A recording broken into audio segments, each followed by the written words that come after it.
যে দিনে কোনো প্রকার কোনো মানুষের ক্ষমতা চলবে না, যে দিনে কোনো প্রশাসনের আইন আল্লাহর কাছে কোনোই মূল্যায়ন থাকবে না, ওই দিনে কি আপনার টাকা পয়সা আপনার ধন সম্পদ কোনো কাজে আসবে? কথা বলেন, আসবে? প্রিয় মোনাকশাবাসী, খুব মনোযোগ লাগায় শুনতে হবে, বোঝার চেষ্টা করেন। মৃত্যু যখন আপনার সামনে চলে আসবে, মালাকুল মউত যখন আপনার কাছে এসে জানান দেব, আল্লাহর বান্দা আর সময় নাই, এক্ষুনি এই মুহূর্তে তোমার জান কবজ করা হবে। ইন দ্য মেইন টাইম আপনি যে সন্তানকে খাইয়ে পড়িয়ে মানুষের মতো মানুষ বানিয়েছেন, বিসিএস ক্যাডার বানাইছেন, পুলিশের এসপি বানাইছেন, ব্যারিস্টার বানাইছেন, আপনার সন্তানকে অনেক বড় ক্ষমতাবান বানায়া দিছেন, আপনার সন্তানকে এমপি মন্ত্রী মিনিস্টার বানাইছেন। মালাকুল মউত যখন চলে আসলো, আপনি কি ওই সময় মালাকুল মউতকে চ্যালেঞ্জ করতে পারবেন? কথা বলেন না, পারবেন? কথা বলেন না, পারবেন?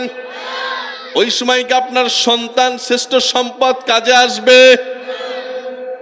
কাজে আসবে? ওই সময় মালাকুল মউতকে বলতে পারবেন, একটু 1 সেকেন্ড দেরি করো, আমার একটা সন্তান বিসিএস ক্যাডার, পুলিশের এএসপি আসুক, আসার পরে জান কবজ করো, এটাকে বলতে পারবেন? আল্লাহ তো এটাই বলছেন, এমন একটা সময় আসবে, এমন একটা দিন আসবে, যেদিন তোমার শ্রেষ্ঠ সম্পদ, দামি সম্পদ তোমার কোনো কাজে আসবে। তাহলে আজকে যারা ক্ষমতার দাম্ভিকতা দেখাচ্ছে, আজকে যারা ক্ষণে ক্ষণে মুহূর্তে মুহূর্তে জুলুম আর নির্যাতন করছে সম্পদের মহড়ায়, একটু টাকা পয়সার মহড়ায়, এরকম ডাকাত সন্ত্রাস আমাদের সমাজে আছে না নাই? আছে না নাই?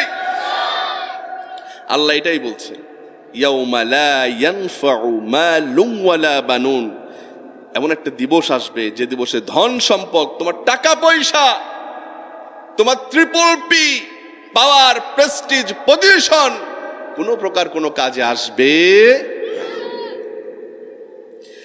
আবার আল্লাহ রাব্বুল আলামিন বলেন, ইল্লা মান আতাল্লাহা বিকলবিন সালিম। একটু জোরে বলতে হবে, ঘোষণাটা কার? জোরে বলতে হবে, ঘোষণা কার? হাত উঁচু করে বলেন, এই ঘোষণাটা কার? আল্লাহ কি বলছেন দেখেন, কিন্তু যে সুস্থ অন্তর নিয়ে আল্লাহর কাছে আসবে, কি নিয়ে? কথা বলে না, কি নিয়ে? সুস্থ অন্তর নিয়ে যে আল্লাহর কাছে আসবে, তার জন্য পুরস্কার আছে না নাই? আহা, কথা বলে না, আছে না নাই? সুস্থ অন্তর যাদের হবে তাদের পুরস্কার আছে না নাই? সুস্থ অন্তর নিয়ে যদি আপনি আল্লাহর কাছে না যান, সুস্থ অন্তর নিয়ে আপনি মহান রব্বুল ইজ্জত ওয়াল জালাল আল ইকরামের কাছে যদি না যান, আপনার কোনো দাম থাকবে? কথা বলেন, দাম থাকবে? দাম থাকবে না। এই সুস্থ অন্তরকে তৈরি করার জন্য 5টা আমল করতে হবে। কয়টা? কথা বলেন, কয়টা? একটু জোরে বলেন, কয়টা? একটু হাতটা উঁচু করে দেন তো দেখি, কয়টা? আলোচনা শুধু শুনলে হবে না, এখান থেকে কিছু খোরাক নিয়ে আমলের নিয়তে যেতে হবে। পারবেন না ইনশাআল্লাহ? আল্লাহ বলছেন, হাত উঁচু রাখেন, আল্লাহ বলছেন, আমার মোনাকশার আমার প্রিয় বান্দারা শোনো, এমন একটা দিন তোমাদের সামনে আসবে, মৃত্যুর দিন, কিয়ামতের দিন, যেদিন তোমাদের কোনো অর্জিত সম্পদ, যেদিন তোমাদের শ্রেষ্ঠ সম্পদ সন্তান সন্ততি তোমাদের কোনো প্রকার কোনো কাজে আসবে। কিন্তু তোমরা যদি সুন্দর অন্তর নিয়ে আমার সামনে আসতে পারো, তোমাদের জন্য পুরস্কার রয়েছে। কি রয়েছে? কি রয়েছে? পুরস্কার। এই সুন্দর অন্তর গঠন করার জন্য কয়টা আমল করতে হবে? একটু জোরে বলেন, কয়টা? জোরে বলেন, কয়টা? 5টা। হাত নামান। 1 নাম্বার আমল হলো, সহিহ হাদিস থেকে শোনাই, শুনুন, কাসরাতুস সুজুদ। কাসরাতুস সুজুদ এক নাম্বার আমল হলো বেশি বেশি আল্লাহর দরবারে আল্লাহর কাছে সিজদায় অবনত হওয়া। রাত্রি অন্ধকার হয়ে যাবে, বাবা মা ঘুমিয়ে পড়বে, নিজের স্ত্রী নিশুতি ঘুমে আচ্ছাদিত হয়ে যাবে, নিজের সন্তান ঘুমিয়ে যাবে, পাখিরা সুন্দর নীরে নিরাপদে ঘরে ফিরবে। ওই সময় রাত 12টার পরে রাত্রি নিঝুম হয়ে যাবে। ও আল্লাহর বান্দারে, ও মনাকশার মুসলমান, তুমি যদি আল্লাহু আকবার বলে সিজদায় চলে যাও, সুবহানা রাব্বিয়াল আ'লা, সুবহানা রাব্বিয়াল আ'লা, এরপরে যদি বলো আল্লাহুম্মা গফিরলি যুনুবা জামিআ, এরপরে আল্লাহকে ডাকতে থাকো, আল্লাহ অনেক গুনাহ করেছি, অনেক অপরাধ করে ফেলেছি, অনেক বেশি জুলুম আর নির্যাতনে লিপ্ত ছিলাম। ও আল্লাহ বুঝতে পেরেছি গো আল্লাহ, অনেক ভুল হয়ে গেছে, আর ভুল করব না। ও যুবকেরা খুব মনোযোগ দিয়ে শুনে যাও, ও মনাকশার যুবকেরা খুব মনোযোগ দিয়ে শুনো। রাতের অন্ধকারে কাঁথা মুড়ি দিয়ে ফোনে বান্ধবীকে হ্যালো আই লাভ ইউ বলেছো, বাবা দেখে নাই, মা দেখে নাই, দেখেছেন কে? এই কথা বলে না, কে দেখেছেন? যুবকের একটা আওয়াজ দিয়ে বলো, দেখেছেন কে? তুমি যদি কোনো মানুষের সামনে, তুমি যদি কোনো মহিলা মানুষকে টিস করো, তুমি যদি কোনো মানুষকে গোপনে, যে মানুষের সাথে আল্লাহ তোমাকে মুআমালা মুআশারা হারাম করেছেন, যে মানুষের সাথে অবাধে বিচারণ আল্লাহ হারাম করেছেন, ওই মহিলা বান্ধবীকে তুমি যদি ফোনে হ্যালো আই লাভ ইউ বলো, তোমার অন্তর কি পাক থাকবে না নাপাক হয়ে যাবে? কথা বলে না, পাক না নাপাক? আরে নাপাক তো মুরব্বী তোমার আব্বা বলছে, যুবক তুমি বলো পাক না নাপাক? নাপাক হয়ে যাবে। তাহলে কি আমরা নাপাক হব না পাক হব? নাপাক হব না পাক হব? প্রিয় যুবক ভাইয়েরা মনোযোগ দিয়ে শুনতে হবে। গোপনে তুমি আই লাভ ইউ বলেছ, তোমার অন্তর নষ্ট হয়ে গেছে, নাপাক হয়ে গেছে, ঠিক কি না? এই জন্য তোমাকে কি করতে হবে? কাসরাতুস সুজুদ, বেশি বেশি সিজদা দিতে হবে। কার কাছে? কথা বলে না, কার কাছে? কার কাছে? কোন পীর সাহেবের কাছে? পীর সাহেবের কাছে? কোন বট গাছের সামনে? সিজদা হবে কার সামনে? এখন নতুন নতুন দেখা যায় ডিজিটাল বাংলাদেশে, ডিজিটাল বাংলাদেশের বিগত ফ্যাসিস্ট, বিগত স্বৈরাচাররা ওই ইউনাইটেড নেশনের যে জাতিসংঘের যেই সভা, সেখানে যে মাথা এরকম এরকম করে নিচু করে দিত, ঠিক না ঠিক? আরে কথা বলেন, ঠিক না ঠিক? তার মানে বুঝতে হবে এদের মধ্যে শিরকিয়াতের গন্ধ ছিল, ঠিক কিনা মুসলমান? একটা মানুষের মধ্যে শিরকের গন্ধ থাকলেই সে চরম পর্যায়ে জালিম হতে পারে, ঠিক কিনা? একটু গভীরভাবে মনোযোগ দিয়ে বোঝার চেষ্টা করেন প্রিয় ভাই ও বন্ধুগণ। প্রিয় চাঁপাইনবাবগঞ্জের ভারতের সীমান্তবর্তী আমার প্রিয় মুসলমান ভাইয়েরা, আমরা দেখেছি এই বাংলাদেশকে জ্বালিয়ে পুড়িয়ে ছারখার করেছে বিগত ফ্যাসিস্ট আর স্বৈরাচারেরা, ঠিক কিনা? আজকের তারিখ কি আপনাদের মনে আছে? আজকে সেই 28 অক্টোবর, যে 28 অক্টোবরে এই জালিম আর ফ্যাসিস্টের দোসরেরা আমাদের দিনী ভাইদেরকে হত্যা করেছিল। হত্যা করে শুধু ক্ষান্ত হয় নাই, মৃত লাশের উপরে লাফিয়ে লাফিয়ে উল্লাস করে বুঝিয়ে দিয়েছে তারা এদেশে ইসলাম চাই না, তারা ফেরাউনি রাজত্ব চাই, ঠিক কিনা?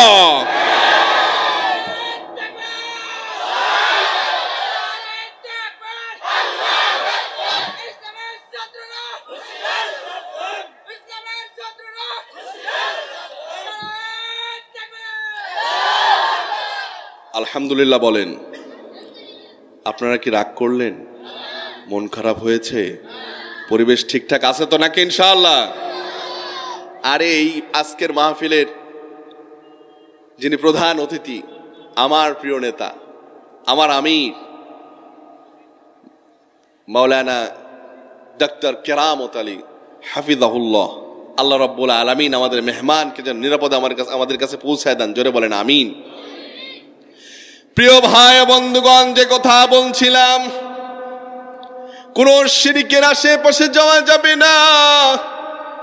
আমাদের মাথা অন্য কারো কাছে নত হবে, আমাদের মাথা শুধুমাত্র নীরবে নিভৃতে রাতের অন্ধকারে যার কাছে অবনীত হবে, জোরে বলেন তিনি কে? কাসরাতুস সুজুদ, এক নম্বরের আমল হলো বেশি বেশি আল্লাহকে সন্তুষ্ট করার জন্য, বেশি বেশি আল্লাহ রাব্বুল আলামিনের সন্তুষ্ট অ্যাচিভমেন্ট করার জন্য, হাসিল করার জন্য বেশি বেশি আল্লাহর কাছে সিজদা দিতে হবে, আল্লাহর কাছে বেশি বেশি রোনাজারি করতে হবে, আল্লাহর কাছে বেশি বেশি আপোলজি করতে হবে, বেশি বেশি কায়েম অনুবাক্যে তুবু ইলাল্লাহি তাওবাতুন নসুহা, বেশি বেশি তওবাই নসুহা করতে হবে।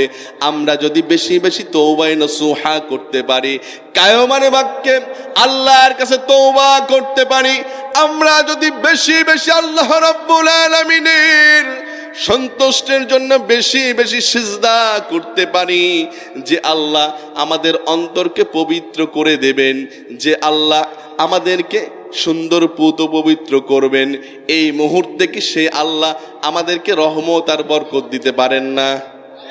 পারেন কিনা? পারেন কিনা? আল্লাহ যেন আমাদের অন্তরকে বেশি বেশি সুন্দর পুত পবিত্র করে দেন। জোরে বলেন আমিন। তাহলে আমল করতে হবে কয়টা? কয়টা? পিছনের ভাইরা বলেন তো কয়টা? গেল কয়টা? এবার কয় নাম্বার? জোরে বলেন কয় নাম্বার? আরো জোরে বলতে হবে কয় নাম্বার? 2 নাম্বার, আসআদুন নাস বিশফাআতি মান ক্বালা লা ইলাহা ইল্লাল্লাহ খালিসান মিন কলবিহি আও নাফসিহি। জোরে বলেন আল্লাহু আকবার। রাসূল বলেন 2 নম্বরের আমল হচ্ছে মান ক্বালা লা ইলাহা ইল্লাল্লাহ, যে ব্যক্তি বেশি বেশি লা ইলাহা ইল্লাল্লাহ যারা বেশি বেশি বলবে, তাদের অন্তর যিনি পরিষ্কার করে দেবেন তিনি কে? জোরে বলেন কে? আল্লাহ। কি শুধু লা ইলাহা ইল্লাল্লাহ বললেই হবে? হবে? পরের অংশ কি? খালিসান মিন কলবিহি আও নাফসিহি, কলবের মধ্যে সেই লা ইলাহা ইল্লাল্লাহকে প্রতিষ্ঠিত করতে হবে এবং নফসের মধ্যে প্রতিষ্ঠিত করতে হবে। জোরে বলেন সুবহানাল্লাহ। এবার আসেন একটু বুঝায় দেই প্রিয় মুসলমান ভাইরা, শুধু মুখ দিয়ে লা ইলাহা ইল্লাল্লাহ বললেই হবে না। 1971 সালে পাক হানাদার বাহিনী যখন আক্রমণ করেছিলেন আমাদের দেশে, তখন কিন্তু হরে কৃষ্ণ আর হরে রাম কিন্তু ভয়ে লা ইলাহা ইল্লাল্লাহ বলেছিল। তারা কি জান্নাতি হবে? ওমা কথা বলে না হবে? চেয়ারে বসা ভাইরা হবে? হবে না। কারণ কি? কারণ হচ্ছে কলবিহি, তাদের অন্তরে তো লা ইলাহা ছিল না, ঠিক কিনা? আও নাফসিহি, তাদের নফসেও ছিল না, ঠিক না বেঠে? ঠিক তেমনি আমার দেশের একটা খান্না ছিল, ডাইনি ছিল, যে মুখে মুখে বলতো মদিনা সনদে দেশ চলবে, যে মুখ দিয়ে বলতো 10 টাকা কেজি চাউল খাওয়াবো, ঘরে ঘরে চাকরি দেব, ফ্রি সার দেব, এইরকম আছে না নাই? যুবক ভাইরা কথা বলেন, আছে না নাই? আছে না? কিন্তু কি দেশ কি মদিনা সনদে চলেছে? মদিনা সনদে চলেছে? মদিনা সনদের দেশ চলে নাই।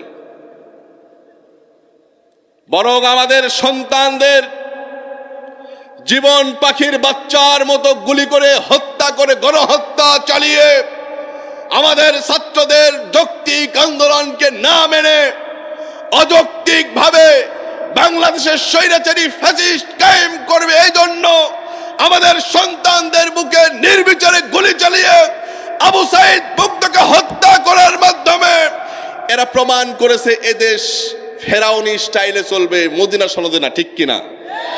কথা বলেন ঠিক না ঠিক? কিন্তু আমাদের দামাল ছেলেরা প্রমাণ করে দিয়েছে না, অনেক হয়েছে। We want justice. আমরা অন্য কোনো বিচার চাই না, অন্য কোনো শাসন চাই না। বাংলাদেশে আগামী দিন যে শাসন চালু হবে সেটা হবে আল কোরআনের শাসন। ঠিক কিনা? ঠিক না ঠিক? এই বাংলাদেশে আর কোনো বাবার মতবাদ চলবে না, আর কোনো স্বামীর মতবাদ নয়।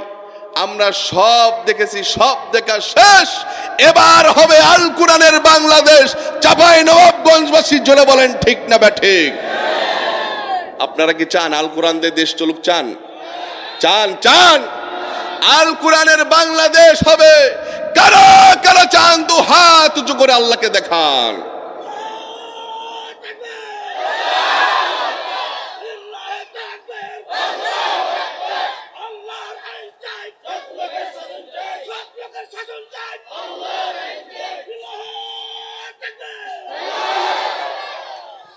প্রিয় ভাইয়েরা, তাহলে আমরা কি বুঝলাম? আমরা এই ভাইয়েরা বসেন, বসে যান, সবাই বসে যান। আমরা কি বুঝলাম বলেন? আমরা বুঝলাম একটা শ্রেণী আছে শুধু মুখে বলে লা ইলাহা ইল্লাল্লাহ, কিন্তু তাদের অন্তরে লা ইলাহা ইল্লাল্লাহ নাই। ঠিক কিনা? তাদের অন্তরে যদি লা ইলাহা ইল্লাল্লাহ থাকতো, তারা কোটি কোটি টাকা তসরুফ করে বিদেশে পাঠিয়ে দাড়ি চাইছে নারায়ণ হতে পারতো না। ঠিক কিনা? কথা বলেন না ঠিক না ঠিক?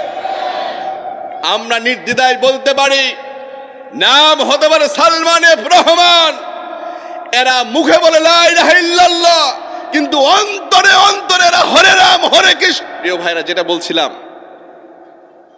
যাদের অন্তরে লা ইলাহা ইল্লাল্লাহ থাকবে, এরা কোটি কোটি আমার আর আপনার টাকা নিয়ে চুরি করে নিয়ে পাচার করে তারা কানাডায় বেগম পাড়া বানাবে না। ঠিক কিনা বলেন? বরং তাদের অন্তরে লা ইলাহা ইল্লাল্লাহ ছিল না বলে,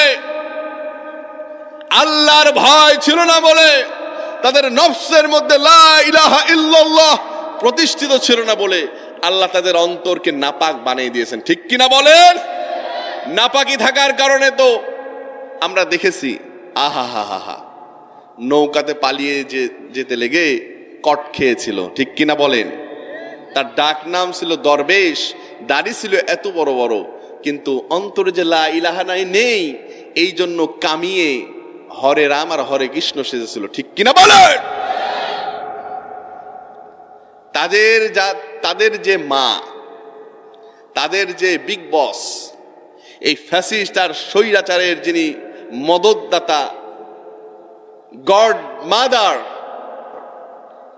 সেই ফ্যাসিস্ট ডাইনি চুরি করে পালিয়ে আছেন মামা বাড়ি দিল্লি। ঠিক কিনা? ঠিক না ঠিক? আমার মনে হয় ওই পাশের মানুষরা টোটাফাটা শুনতে পাচ্ছে, আবার মাঝে মাঝে বলছে চট করে ঢুকে পড়ব।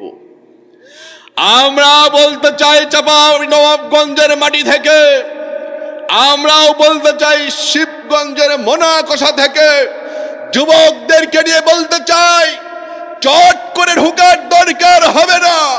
বাংলাদেশের যুবকেরা যেরকম লাথি মেরে চেয়ার থেকে দিল্লিতে পাঠিয়েছে, তারাই ট্রাইব্যুনাল গঠন করে ফট করে ধরে কট করে ঝুলিয়ে দিবে। ঠিক কিনা? রাজি আছেন ইনশাআল্লাহ? কারা কারা তো হাত উঁচু করে দেখান।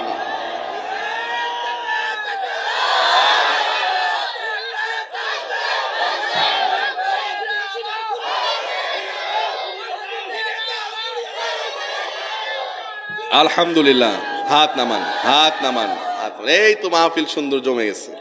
আলহামদুলিল্লাহ বলেন, আরো জোরে বলেন আলহামদুলিল্লাহ। এই 28শে অক্টোবর আমাদের জন্য আতঙ্কের নয়, ভয়ের নয়।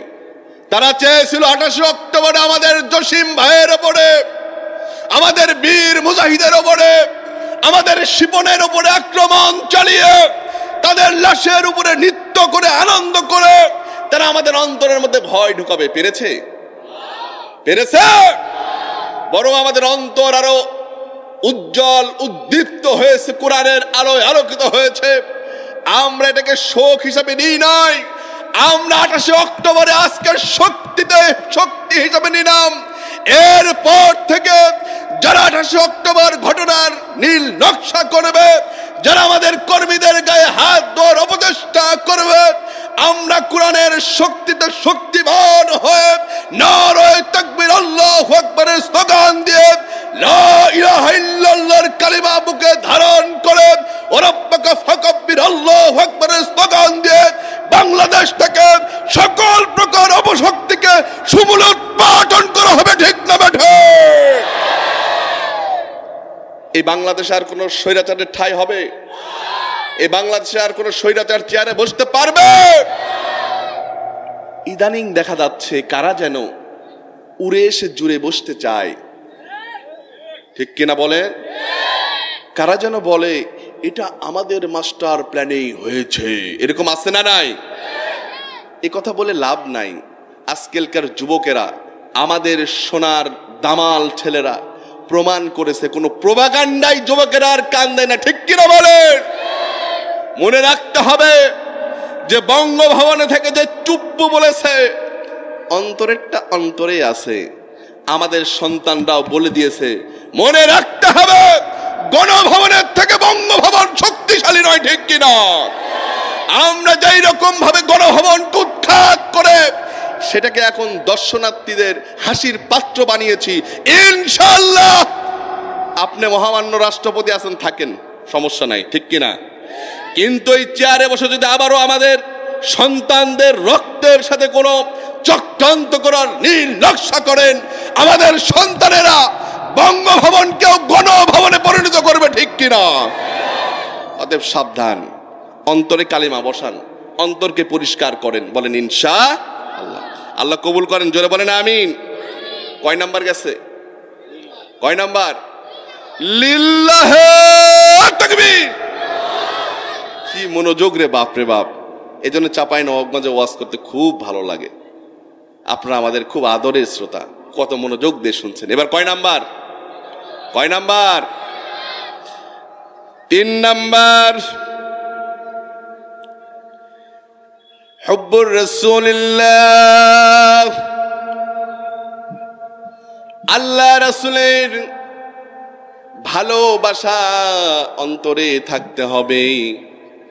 শুধু রাসূলের নাম শুনলে ফু দিয়ে চোখে মুছলেই হবে না।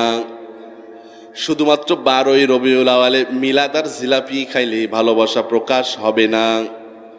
রাসূলের ভালোবাসা প্রকাশ করতে হবে আতিউল্লাহ ওয়া আতিউর রাসূল। ঠিক কিনা? প্রকৃতপক্ষে আল্লাহ এবং আল্লাহ রাসূলকে অনুকরণ করার মাধ্যমে রাসূলকে চরমভাবে ভালোবাসতে হবে। পারবেন না ইনশাআল্লাহ?